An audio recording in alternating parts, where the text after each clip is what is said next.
Muy buenos días, nos encontramos con los estudiantes de la carrera de psicopedagogía. Vamos a explicar las 10 tesis que las plantea el doctor Boris Bohr en su artículo Aproximación histórica a la realidad de América Latina desde los sujetos. Hemos dibujado una línea de tiempo donde nosotros podemos visualizar la transición que han tenido los pueblos latinoamericanos.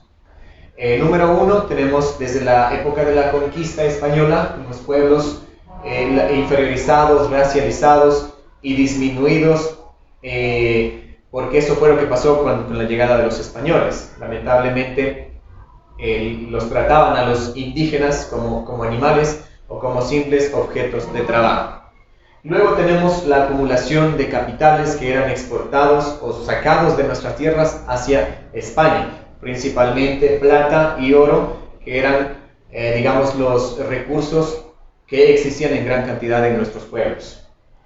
Durante esta etapa también de la colonización se generó un patriarcado masivo o más visualizado, puesto que los españoles raptaban a las indígenas, raptaban a las mujeres y les mantenían como personas de cuidado de casa, lavanderas, cocineras y también, y más grave aún, como esclavas sexuales, digamos, ¿no? Porque les sometían también de forma sexual.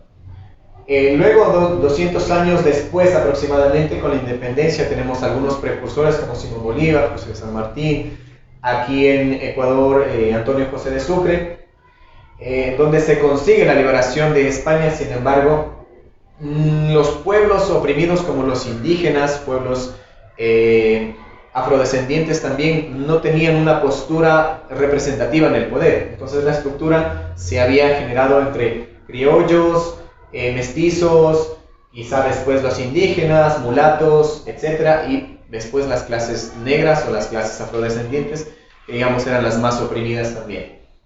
Luego podemos observar que frente a la independencia nosotros obtenemos o logramos extraer nuestros bienes primarios y lograr exportar también a otros países, como países de Europa, productos como banano, cacao, productos textiles, entre otros productos más, ¿no?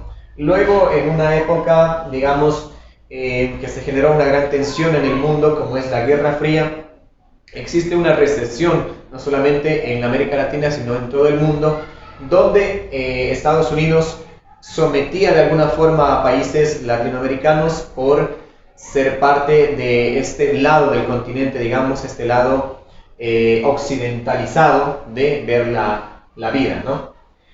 Luego podemos observar también que existen ciertas revoluciones, como la Revolución Cubana en el año 1959, y gracias a esta revolución Estados Unidos, como una gran potencia hegemónica, trata de oprimir a los pueblos latinoamericanos con ciertos tipos de sanciones o cierto tipo de créditos económicos, que en realidad lo que hacen es sujetar la economía de nuestras naciones para que no puedan seguirse expandiendo. Y acá podemos ver una represión brutal frente a esas, digamos, esas revoluciones que trataban de liberarse de del dominio hegemónico estadounidense. Y acá podemos ver que existió la Operación Cóndor, por ejemplo, donde Estados Unidos con apoyo de la CIA logró introducirse en algunos estados latinoamericanos para lograr derrocar gobiernos que eran progresistas o de una tendencia más radical o revolucionaria. Luego, con la globalización, con esos procesos globalizadores, se crean algunas instituciones, digamos, como el Fondo Monetario Internacional, el Banco Mundial, donde se aprieta la economía también de los países latinoamericanos con créditos, con préstamos de dinero. Frente a eso, lo que exigían los países de primer mundo es que se sometan, o nosotros como países latinoamericanos nos sometamos a las demandas que ellos nos imponían, ¿no es cierto? Y ahora en la actualidad podemos ver una esperanza, pero también una frustración frente a los gobiernos progresistas que tratan de generar algunas estrategias para liberarse de la represión económica.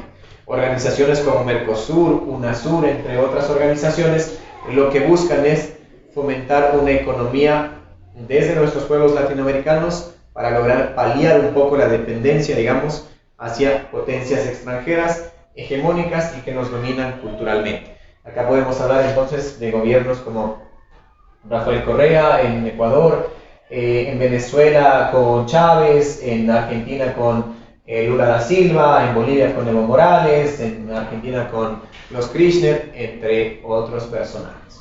Esta es una línea de tiempo que podemos hacer desde la aproximación, es una aproximación histórica de América Latina.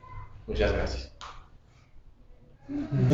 Por eso son mitos a quien sabe. Pero o sea, esto de la aproximación histórica a la realidad de América Latina es triste, ¿no? O sea, se aprovecharon de muchas cosas, porque por ejemplo también de los indígenas se aprovecharon de la ignorancia que tenían en ciertas cosas, ¿no es cierto? Yo creo que eran ignorantes, lo que pasa es que vivían otra realidad simplemente. ¿no? Exacto. Con todos los recursos que hay en Latinoamérica deberíamos de ser países... Sobre no, Bolivia que la nos van a atacan. matar. A nosotros lo que nos está matando es la corrupción y la dependencia. Sí. Eso nos está dejando, Claro. no nos deja ser potencia mundial. Fueron full estratégicos también.